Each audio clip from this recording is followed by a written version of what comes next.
Assalamualaikum warahmatullahi wabarakatuh. Saya Dea Elvana Octavia Putri dan rekan saya Khairul Sabri dari PI 2A yang akan membahas tentang kedudukan dan kebakuan bahasa Indonesia. Membahas kedudukan bahasa Indonesia. Bahasa Indonesia berkedudukan sebagai bahasa nasional dan bahasa resmi negara. Dalam kedudukannya sebagai bahasa nasional, bahasa Indonesia berfungsi sebagai sarana pemersatu berbagai suku bangsa dan sebagai sarana komunikasi antar daerah dan antar budaya daerah. Kemudian, dalam kedudukannya sebagai bahasa resmi negara, bahasa Indonesia berfungsi sebagai bahasa resmi kenegaraan, bahasa pengantar pendidikan, bahasa komunikasi tingkat nasional, bahasa media massa, serta bahasa pengembangan dan pemanfaatan ilmu pengetahuan dan teknologi. Dengan kedudukan seperti itu, bahasa Indonesia memiliki peran yang sangat penting dan strategis dalam memfasilitasi proses kemajuan bangsa Indonesia. Kemudian, pengertian kata baku. Kata baku adalah kata-kata yang lazim digunakan dalam situasi formal atau resmi yang penulisannya sesuai dengan kaidah-kaidah yang dibakukan. Baku tidaknya sebuah kata dapat dilihat dari segi lafal, ejaan, gramatika, dan kenasionalannya.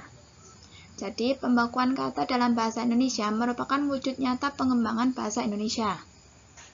Bahasa baku atau bahasa standar adalah bahasa yang mempunyai nilai komunikatif yang tinggi yang digunakan dalam kepentingan nasional, dalam situasi resmi atau dalam lingkungan resmi, dan pergaulan sopan yang terikat oleh tulisan, ejaan baku, istilah atau kosakata baku tata bahasa baku, serta lafal baku. Dalam Kamus Besar Bahasa Indonesia edisi keempat, disebutkan pengertian baku adalah pokok utama atau tolak ukur yang berlaku untuk kuantitas dan kualitas yang ditetapkan berdasarkan kesepakatan atau standar. Selanjutnya, tujuan pembakuan. Tujuan pembakuan yaitu agar tercapai pemakaian bahasa yang cermat, tepat, dan efisien dalam berkomunikasi. Dalam hal ini, perlu ditetapkan kaidah yang berupa aturan dan pegangan yang tepat di bidang ejaan, kosakata, tata bahasa, dan peristilahan. Untuk menindaklanjuti pembakuan bahasa Indonesia, perlu dilakukan 3 langkah, yaitu yang pertama, kodifikasi atau pencatatan kaidah melalui inventarisasi. Selanjutnya yang kedua, yaitu elaborasi atau penyebarluasan hasil kodifikasi. Dan yang ketiga, yaitu implementasi atau pelaksanaan hasil usaha kodifikasi dan elaborasi. Bahasa Indonesia baku adalah salah satu dari variasi bahasa Indonesia yang ada, bahasa yang baik dan benar.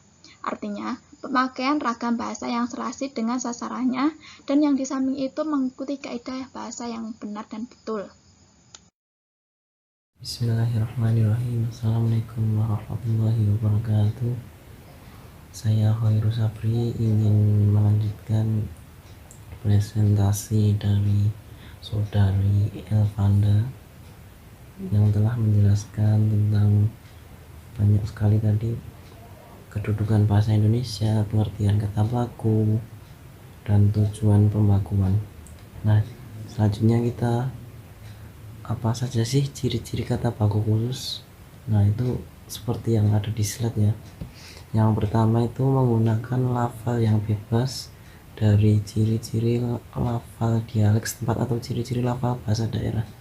Nah, kita kan dalam menggunakan bahasa Indonesia itu kadang masih menggunakan logat-logat, ada logat-logat daerahnya ya, tidak benar-benar formal gitu lah seperti itu. Yang kedua, menggunakan ejaan menurut pedoman umum ejaan bahasa Indonesia yang disempurnakan atau EYD. EYD apa itu EYD? EYD adalah tata bahasa dalam bahasa Indonesia yang mengatur penggunaan bahasa Indonesia dalam tulisan mulai dari pemakaian dan penulisan huruf kapital dan huruf miring serta penulisan unsur serapan. Nah, jadi kita harus memperhatikan EYD.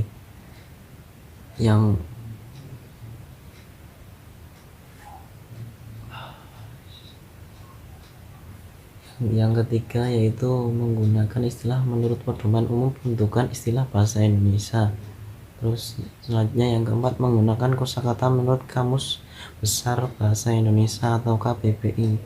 Jadi kita harus berpedoman tidak hanya EYD tapi juga Kamus Besar Bahasa Indonesia yang ya. Selanjutnya yang kelima yaitu menggunakan tata bahasa menurut buku tata bahasa baku bahasa Indonesia. Tadi setelah kita menggunakan Kamus Besar Bahasa Indonesia, setelah itu kita dikuatkan lagi dengan buku tata bahasa baku bahasa Indonesia. Tadi 3 pendoman ya. Yang pertama IED, yang kedua Kamus Besar Bahasa Indonesia, yang ketiga buku tata bahasa baku bahasa Indonesia untuk kita ciri-ciri kata baku khusus tersebut. Tadi kita telah menyebutkan 5 ciri-ciri kata baku khusus. Selanjutnya kita ciri-ciri kata baku umum. Nah, yang pertama itu apa? Tidak dipengaruhi bahasa daerah tertentu dan bahasa asing. Nah, dalam ciri-ciri kata baku umum yang pertama ini kita tidak boleh menggunakan bahasa daerah tertentu dan bahasa asing. Contoh, dalam bahasa Jakarta Selatan ya, Jaksel, itu kan sering menggunakan kata which is literally. Nah, itu kan masih menggunakan kata-kata bahasa asing. Nah, itu tidak termasuk dalam ciri-ciri kata baku umum ya. Terus yang kedua, pemakaian imbuhan pada kata bersifat eksplisit. Apa itu eksplisit? Merupakan makna yang diutarakan secara gamblang, tegas, dan berterus terang. Nah, kita ambil contoh, tolong jendelanya ditutup. Nah, dari kalimat tersebut itu sudah jelas, sangat jelas pembicara tersebut ingin menyuruh pendengar untuk menutup jendela. Nah, sudah sangat jelas. Jadi makna eksplisit itu makna yang gamblang, tegas, jelas, berterus terang. Terus yang ketiga, pemakaian kata-kata sesuai dengan konteks kalimat. Terus yang keempat, kata baku bukan bahasa percakapan dan bukan kata rancu. Nah, tadi sudah ya, kata baku bukan bahasa percakapan. Terus apa itu terus kata rancu? Kata rancu apa itu kata rancu? Dalam KBBI, rancu itu tidak teratur, campuran, campur aduk bosone istilahnya. Nasi campuran menggunakan ada bahasa-bahasa daerahnya lah. Nah, itu campur aduk lah. Terus yang kelima, kata baku tidak mengandung hiperkorek. Apa itu hiperkorek? Merupakan tindakan menghendaki atau membuat suatu kerapian dan kesempurnaan yang sangat berlebihan sehingga hasilnya malah sebaliknya. Nah, maknanya adalah bahwa membuat sesuatu atau menghendaki sesuatu yang tidak boleh terlalu rapi dan sempurna yang sangat berlebihan, tapi nanti yang terjadi malah tidak bagus. Niatnya kita itu membetulkan kata yang sudah benar malah menjadi salah. Mungkin kita mengiranya itu sudah benar, malah ternyata salah. Nah, itu terlalu hiper berlebihan, terlalu berlebihan lah istilahnya. Terus yang keenam, tidak mengandung pleonase. Apa itu pleonase?